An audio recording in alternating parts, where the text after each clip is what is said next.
Thank you, Pablo.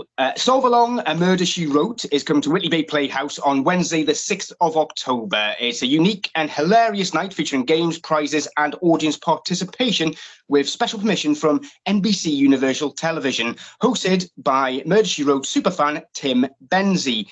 He himself is an award-winning playwright and co-writer of the Royal Vauxhall Tavern's 2017, 18 and 19 pantos, Goosed, Rubbed and Slipped. He's also the co-producer of the Camp Club Night Pop Horror, which is very suitable for our show. So joining me on my Vault of Horror is the man with a craving for Cabot Cove killings, Mr. Tim Benzie. Hello, Tim. Hello, Pablo. Thanks for having me on. Nice to meet you. Oh, and to you too. First off, thank you for agreeing to speak with me, and congratulations on the success and continued success of the show. So just basically, first off, obviously the show, as detailed, is focusing very much on Murder, She Wrote. So what is it that first drew you into the world of Jessica Fletcher and Cabot Cove? Yeah, well, I was a big Agatha Christie fan as a teenager. I read like 84 of her novels by the time I was 15. I just devoured them and loved the kind of murder mystery as a genre, really. And then when it started on TV, I was a teenager. I saw it live when it was first on TV, and it was like, oh my God, this show is for me. It's just perfect. So watched it avidly as a teenager. But yeah, I just think it's a really magic show, and I think she's particularly endearing and amazing. So there's something, everybody loves Jessica Fletcher. It's quite incredible. And since doing the show, I've come to learn how popular it was globally as well. It's quite remarkable how many fans there are of the show all over the world. It's crazy. Yeah, and I think it's fair you're saying that in regards to Agatha Christie, because one thing that I hadn't quite pegged is that it's kind of like I say a modern day 80s to 90s interpretation of Agatha Christie's Miss Marple in a way. And Yes. I think with all the other TV kind of murder detective whodunit type of things, they're generally either police or connected to something, whereas she was one of the first ones for a long time where it was kind of an amateur sleuth. Yeah, definitely. I mean, the producers really wanted her to be a combination of Agatha Christie and Miss Marple, so that she was a writer and that she'd kind of solve crimes on her own. But and certainly the style of a show fits into that Agatha Christie style of murder mysteries where, it's a closed room murder, effectively, meaning there are a limited number of suspects for each of the shows, and you'll be presented with all of those suspects at the beginning, and then you kind of choose one. So it's very old-fashioned. It's miles away from CSI, that. So yeah. And I think it's I suppose rather than expanding it out from inside some sort of ancient mansion house, it's the entirety of a small town, and sometimes further afield beyond that as well. Now I see obviously the show in itself. What was it that gave you the idea for the show? Obviously, being a fan of something and then taking that to the level that you have. What was the middle bit in between the kind of the thought process there? Yeah, well, I mean, I'd always loved things like Sing Along the Sound of Music, and these really engaging shows where everyone gets really kind of involved. And there certainly seems to be more and more popular all the time with Secret Cinema and various other participatory things, but the title popped into my head, Solve Along, A Murder, She Wrote. I thought, wouldn't that be fun to kind of in a group be kind of emulate or replicate what I experienced with my family as we would watch the show together and try to solve it together and have a chat in the commercial breaks, and also how on earth would that work? And so the title came first, and then it took me about 6 months to find the right person to be able to ask permission to do it, to find how I would get the license to do this. So anyone who's ever tried to put on a screening of a movie privately or in any kind of movie theater will tell you that, there's no directory. Sometimes it's impossible to find out who actually originally owns the rights still to something. So even something as big as this show, it took me a while.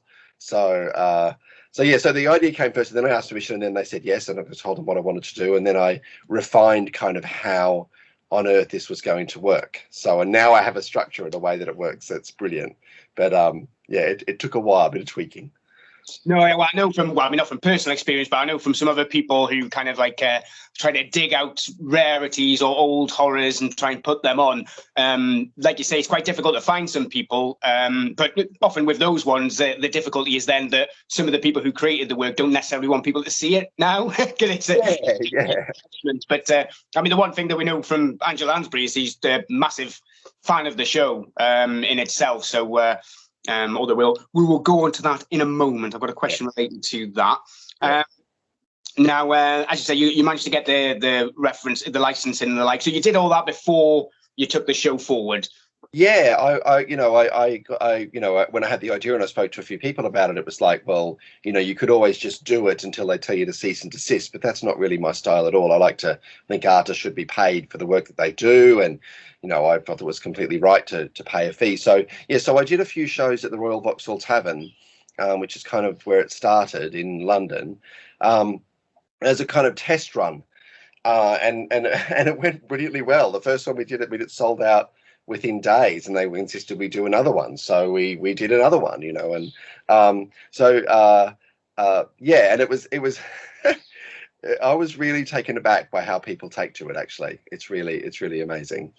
I've sort of forgotten your original question, Pablo. I'm sorry, and then we got lost in there somewhere. It was just touching back on the licensing thing. Yeah.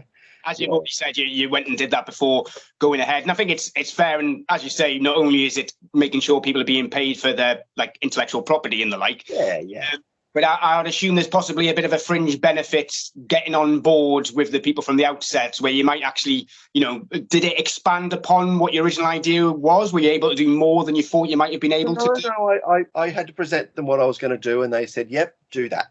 So it was always, it's fine. So yeah, definitely, it's wonderful that I'm allowed to do this. It's fantastic. So it's really delightful, and yeah, and I have a couple of rules in the show as well. Like I don't make fun of Jessica Fletcher or Angela Lansbury during the show. There's plenty to talk about, and there's plenty of laughs and plenty of things to say, but I never have a go at them, because they're beloved, and there's no need to kind of touch on, don't knock Jessica, she's amazing. So and of course, people come dressed up as Jessica Fletcher to the show. Like, I've never asked for it, it's never in the publicity, but if people want to come dressed up, they come dressed up. I did a show in Paynton where 5 friends came as 5 different versions of Jessica Fletcher. Like, one wearing a big yellow fisherman's jacket, one wearing kind of the twin set and pearls. It was amazing. So yeah. No, that's it. I mean, I do know that, like, with the Rocky Horror Show and things like that, I don't think, I know those things became an institution and something that you did at every show, but obviously that started somewhere, and I wouldn't doubt that it was probably within these British Isles at some point. Yes. We do like have a dress up and a bit of fun. Yeah.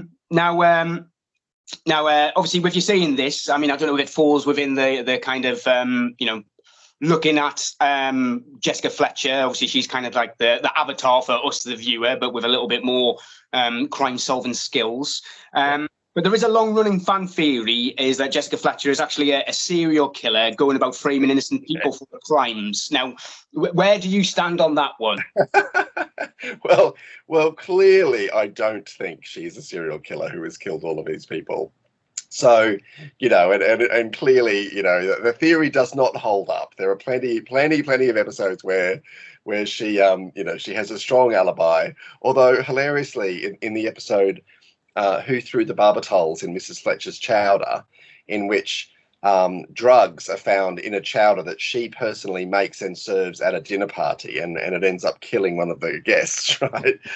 Strangely enough, she's never seriously under suspicion in any way during that episode. So it's maybe one of those things where, maybe she didn't do any of the murders, but you would possibly think in the back of her head, maybe I can just get one. I can just do one and nobody pay any attention. She's certainly, Jay as in Jailbird, the episode Jay as in Jailbird, she's in prison. She's accused of murder herself. It happens more than once in the show that she's under suspicion. And so, but yeah, it's very sweet. And Fangela's often pointed out to me, because it occurs to people, and it's like, oh my God, what if this is the case? And it's like, oh yeah, that's really interesting. but actually the fan theory has been around for a long time. And there are T-shirts with, you know, with Jessica Fletcher, "I killed them all" on it, and all manner of stuff. So it's a nice bit of fun, and I don't want to ever take away anyone's joy in making that discovery for themselves. But no, she's not. My stand is, Pablo, she is not a serial killer at all. Not fair. And to be fair, she would have to be quite the skilled, like, psychoanalyst or hypnotist, because pretty much every single episode she gets somebody to confess for whatever they've done. Before they'll normally arrest somebody who's wholly innocent and then release them, and then she'll get somebody to confess all. But yes, you're absolutely right. The show is very confessy. You're absolutely right. There's a lot of confessing in Murder, She Wrote. So it wraps it up nice and easy. Yeah, it's probably a good job that it kind of finished when it did, because the way certain things in America were going, she might have started bringing out the old thumb screws and water torches if she wasn't. So, which I'm reminded recently apparently isn't torture. So, Okay. no, so I've just been watching a lot of 9/11 documentaries, not conspiracy ones. No, just ones. Real ones. Yeah, yes, sure. Now, famously, Angela Lansbury is dead against any remake, and has said she'd like to do more herself.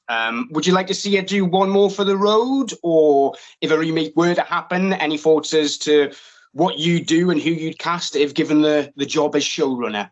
Yeah, really good question. I mean, she has since kind of changed her mind about that. Like very recently, she said, "Oh no, I don't. I think the characters, you know, I think people would want to remember Jessica for how she was, and certainly an element of Jessica Fletcher that she was very strong on as a producer was that she would be fit and healthy. You know, that Jessica Fletcher would be jogging and that she would look after herself, and she really wanted to show that, you know, it wasn't the end of the road when you got really old, you know. And certainly Jessica Fletcher, as I'm sure you've noticed, you know, she battles sexism and ageism pretty much in every episode. She gets a lot of flack from people for dismissed as being a woman and an older woman. So yeah, I think you know, the sense I got was that she, you know, let's remember Jessica not as someone who's really very old. I mean, she's 95 now, and still very active, you know, but she's kind of dismissed that herself.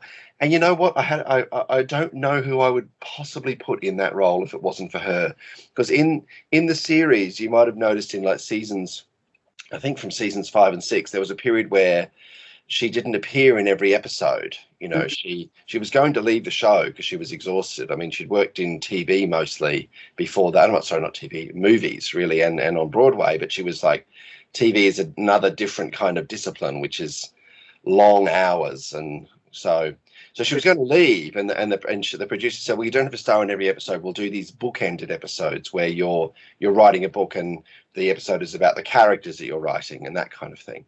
And I mention this because everyone I know, including me, hate these episodes. Like, all of the elements are there of a Murder, She Wrote episode. The only thing missing is her. Yeah. Right. So, but that's enough, you know, for it to be like, oh no, I'm not interested. People hate those episodes. They're boring. They're this, they're that. So it's really it's kind of, you know, I hope she realizes how much the success of the show is about how much we just adore her playing this character. You know, so her personally. So to try to choose who I think could be a successor, I don't know.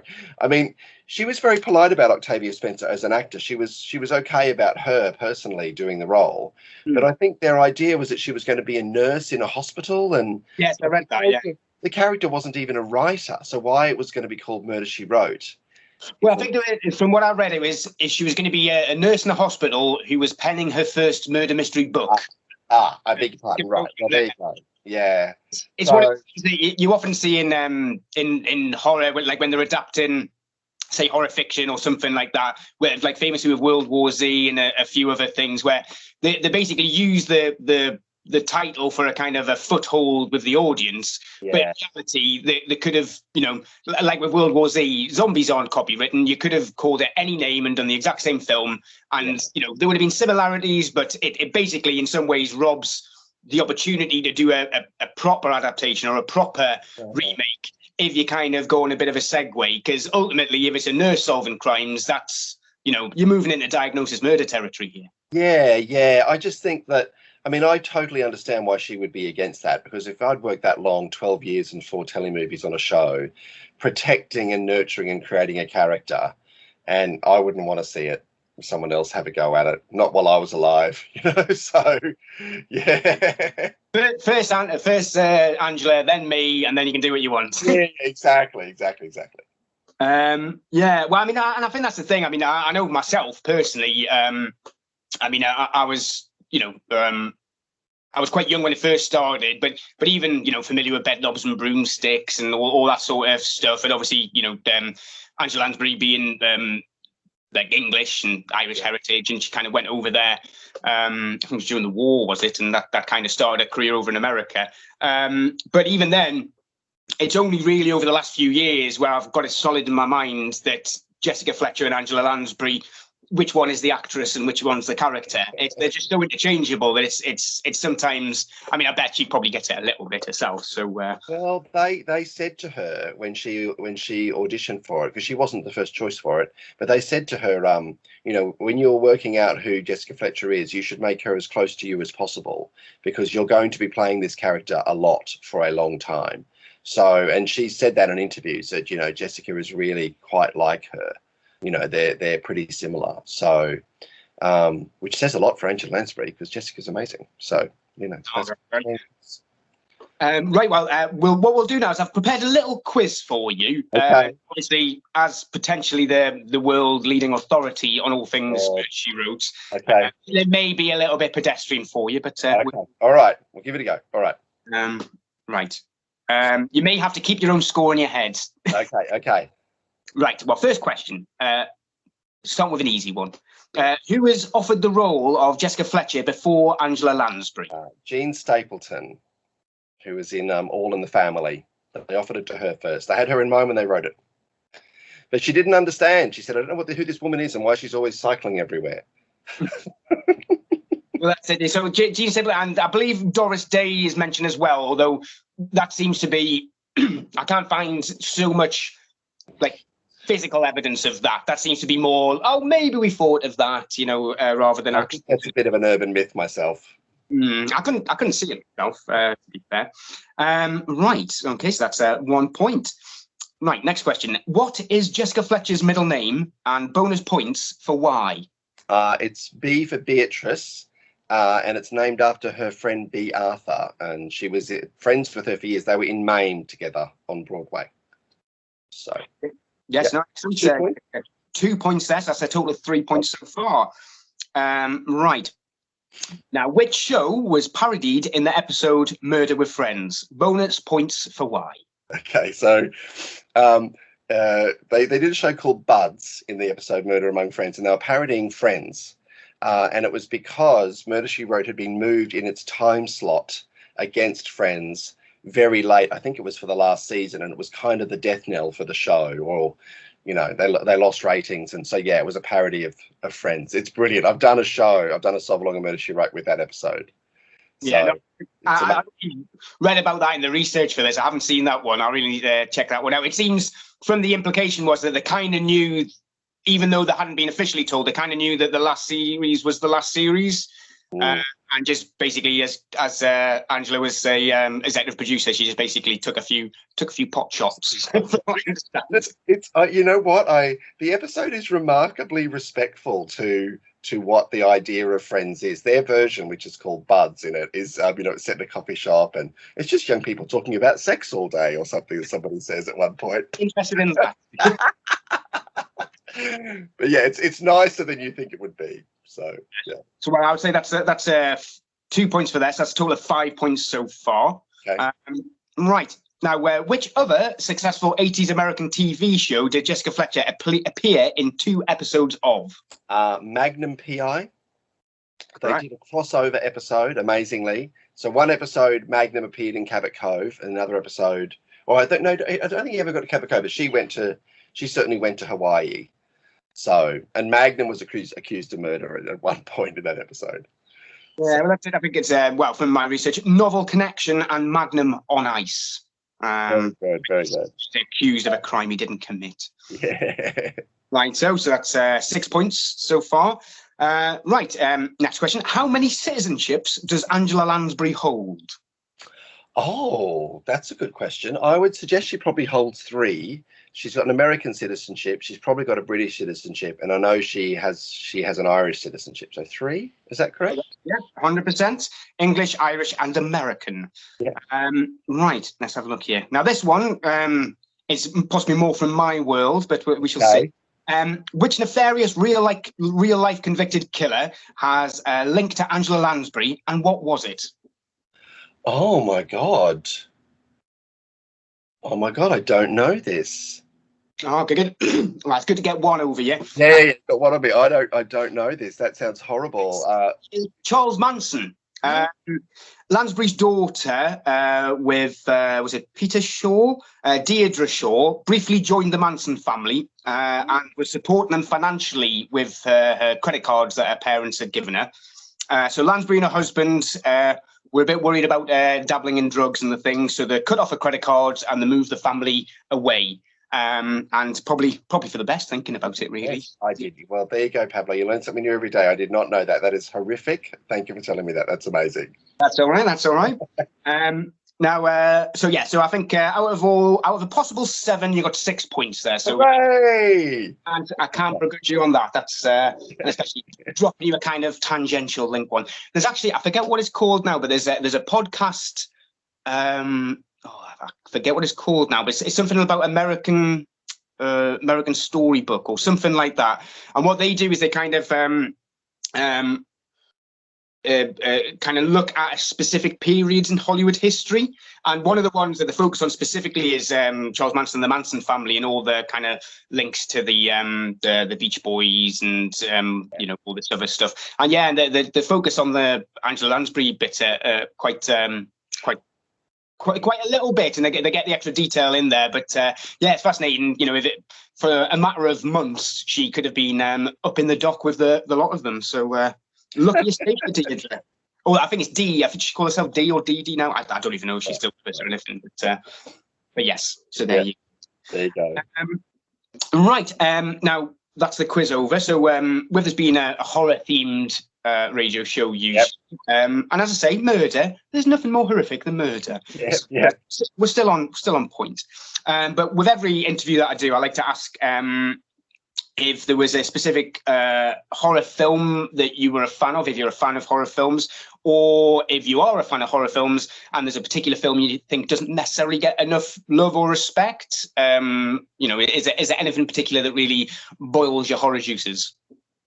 Yeah, so my partner is really big into horror movies, and because we do this night called Pop Horror, at the RBT, I've become a lot more interested in horror movies and seen a lot more of them. So the quick answer to your question is, I think probably my favorite horror film in a way is The Descent. I think The Descent is a really amazing film, and it did really badly at the movies because the tube bombings happened at the same time that film was released.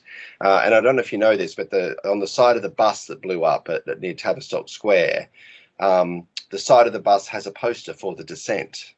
So there's pictures of it twisted, the sign with The Descent twisted on the side of the bus. It's really terrible. And I remember thinking at the time, oh my God, like that, this is like the descent into the maelstrom. Like there was something haunting about that picture with the word The Descent on the side of it.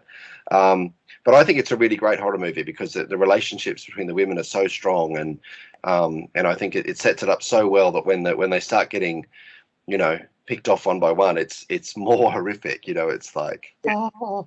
So yeah, so that's probably the one that I go back to, I think. Well, that's it. And I think with The Descent, I think it's a female director and pretty much an exclusively female cast, really. Yeah. Even they not necessarily pass the Bechdel test for most of it, because I know some factors are male oriented.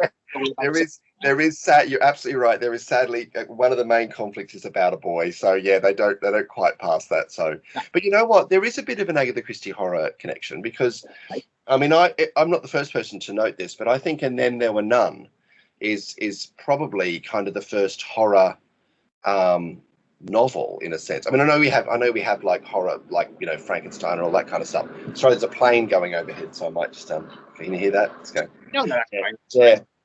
But you've got 10 people on an island and they're all picked off one by one. There's no detective. There's no hope. you know, there's something about that structure is a kind of slasher movie structure is that novel. So, and when I read that, I was completely creeped out, but it's not strictly horror. I appreciate, but well, I always find that it's one of these things that you get people being quite highfalutin about certain things where, pardon me, where they'll turn the nose up at horror, but they'll love a good like murder mystery or Sherlock Holmes or who done it. And in many ways, you know, it may just be in the telling, but ultimately, you know, I would say that they're kind of a vein of horror in many ways. You know, it's, yeah. I think it's a really I mean, I think there's a lot of discrimination against horror movies, especially kind of performances in horror movies. When it comes down to the Oscars, if there's an amazing performance and it's in a horror movie, it doesn't usually get any attention at all, you know. So, I mean, I think Midsummer. Oh, yes, with Pugh. Amazing performances in that should have been. Florence Pugh's just incredible, so she should have got a nomination for that. But you know, that's just my opinion. I'm with you on there. I mean, I think Florence Pugh's one of the well, I mean, she's already making a mark in the world, but she's going to be one of the big ones going forward. Right. Well, pardon me. Finally, the one question that I do like to ask everybody is: there's been a horror radio show. Now, in the pantheon of horror, you've got Freddy Krueger, Jason Voorhees, Michael Myers, and Leatherface, the kind of Mount Rushmore of mayhem, or whatever you call it. Right. Now, out of the four, you're only allowed to keep one, and the other three are consigned to the dustbin of history. So, out of those four, which would you keep and which would you cast off? Yeah, so I have to give a bit of background to this. So when my partner does these nights called Pop Horror, basically it's a themed night, usually around a pop singer. And we ask drag kings and drag queens and alt performers to do numbers using that music, but give it a horror twist, right? So we did a night with just Cher music called the Cher Witch Project. And we did one about Kylie Minogue called I Should Be So Chucky. You know, and we did an ABBA night, which was Beyond of the Dead. You know, so nothing wrong with a good pun, right? So we decided we've been doing this for a number of years now, and we do we do the Halloween ones as well. So we did a horror prom, we did a camp Friday the 13th, where it was like summer camp and everything like that. Anyway, but the reason I mention this is because him and I occasionally perform in it, right? We'll do a little sketch or something. And in the Cher one, we both did a burlesque striptease, but I was dressed as Jason and he was dressed as Michael Myers. Right. So with the mask and all of the stuff, and our rule is that we don't talk and we keep the masks on. So we will do these ridiculous acts as those characters. So if you can imagine them, like not like, you know, really clumsy and like single-minded, demented, but nevertheless, for some reason, doing a burlesque act. So Freddie and so Jason and Michael Myers are kind of close to my heart, really. I kind of think that, you know, I've got the mask and the overall, so I would probably keep Jason for that reason. I'm sure a lot of people keep Freddie because he's more fun and more interesting and he's more chatty, but I think Jason is amazing. Well, I mean, to be fair, for me, it's probably I'm torn between Jason and Leatherface personally. And you're right in saying that a lot of people go for Freddy Krueger, but then I remind them that he is, you know, kind of an undead child murdering sex offender. So it kind of people then may question themselves slightly. But yeah, he does the yucks, he does the laughs. He's you know, all for the fun. But let's not forget why he got those scars in the first place.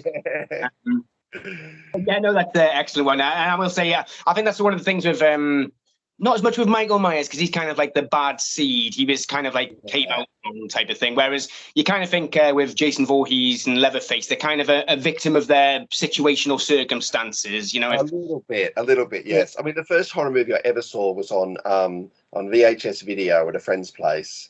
And it was the first Friday the 13th, which I appreciate was not Jason, it was Jason's mum. But and I remember like, poor old Kevin Bacon getting done with a knife through the neck while he's lying in bed haunted me for years afterwards. That movie, it was like, this is horrific. Yeah. We saw some movie, you know, what was it? It was like a It was done after. It was in the style of Friday the 13th. I mean, it was a summer camp thing by a lake, and it's kind of considered an underrated masterpiece. Hatchet?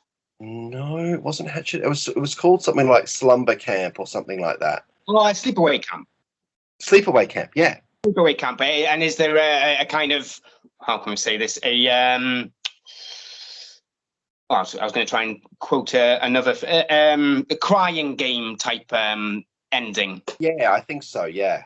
Yeah. No, that's Sleepaway Camp. But yeah, it's definitely there's kind of there's an interesting kind of focus on some films that were seen for a long time to be bad, and there seems to be a lot of people who are kind of getting up on them now, and some of them were well deserved and need a second look. But there's certain ones where, like, you know, like I mean, not to open it up to the wider realm, but you've got things like Space Jam and things like that, which everybody knows was rubbish when it came out, and it was you get people who grow up and appreciate it for that. And I think you get that with was it Halloween 3, which basically has nothing to do with Halloween. It's in its own right. You know, it's a decent enough concept and a good enough. Yeah. Got Tom Sizemore going about slapping women left, right, and centre, which is what he seems to do in all his films. But there's no Michael Myers, so yet again it goes to that sort of thing as well. Why necessarily do it? Yeah, but it's a middling film, but people are now starting to really push this whole kind of, oh, it's the best one of the franchise, and this. Well, no, it's not. It's not. No. Yeah, when people were upset when they were remaking Footloose, you know, oh, you can't remake Footloose, it's a classic, and I'm like, I'm just going to stop you right there. The original Footloose was not a classic. It's great. It's a great soundtrack, but it's not a great film. So they're allowed to remake it. You know? Not certainly. It was the same like as Teen Wolf and all that sort of stuff. I mean, a lot of people seem to love Teen Wolf, but if you've ever rewatched it recently, it's not a very good film. No, terrible. But yeah, and apparently the kids love the TV series that they did. So well, I say the kids, they're probably in their 20s now. That's probably we're getting old, mate. But yeah, let's have a look here. So that's grand, yeah. So we'll cast the others off, and that's that. So yeah, so I know I've taken up a lot of your time already, so I appreciate that. Just say thank you for your time, and I can't wait to see the show on the 6th of October at Whitley Bay Playhouse. Yeah. Is there anything else you'd like to promote, or you know, are there any kind of social handles that you use that you want to put out there? So #Solvalonga. So it would be great if you people want to get in touch with me. I'm certainly, if you Google Solvalonga Murder She Wrote, there's only one of me. You'll find me everywhere. There's a website. So if you're listening to this and you're nowhere near where I'm near Playhouse at Whitley Bay, come and see me somewhere else. I'm all over the country from now on, touring constantly. So hopefully I'll be in a town near you. So, but yeah, come along and see the show. It's a hoot. And don't worry if you remember who the killer is, and don't worry if you've seen the episode before. It doesn't matter. There's still plenty to do. You'll still have a good time. So, well, that's it. And if I'm not mistaken, even if you've never even seen Murder She Wrote in your life, if you're up for a good time, a bit of a laugh, bit of audience anticipation. Well, anticipation will be there. Participation, and maybe the old beverage here or there. Then you can't beat it. Although, as I say, I haven't gone until the 6th of October, but I will definitely be there. So do you great to see you there, Pablo. Be sure and hang around afterwards. I'll say hello. That'd be great. Definitely, yeah. All right, well, just thanking you very much, and I'll hand back over to Pablo in the studio. Over to you, Pablo.